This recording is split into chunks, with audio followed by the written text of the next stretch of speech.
Yun, magandang gabi mga idol. Magmi-misting sana ako ng mga gagamba. Pero naaktuhan ko tong isa. Kasalukuyan siya nagmumot mga idol. Ang sukat nito ngayon mas malaki to sa Super Jumbo eh. Ewan ko kung itawag doon pagdating sa Japan. Kaya to sigurado medyo maganda magiging sukat.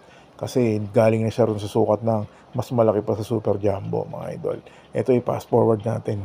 At ayan nga mga idol, times 30 ang speed para mabilis mayari mga idol. Ayan, lumalabas unti-unti. Unang nababakbak yung sa may bungo niya, no?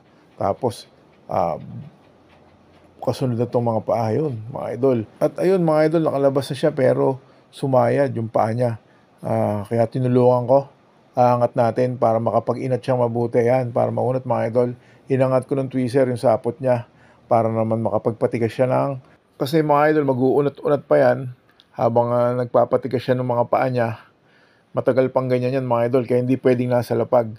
Yung sukat nga pala nung kulungan ko ay na enclosure ko 4x4x6.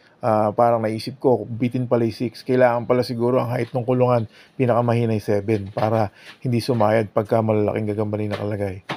Alright, yan mga idol, na nag-uunat, nag-iinat, tapos mamaya parang babalo-baloktot niya yung mga paa niya. Tapos pagka sapat na yon, tsaka siya papanik. Yun lang mga idol, maraming salamat.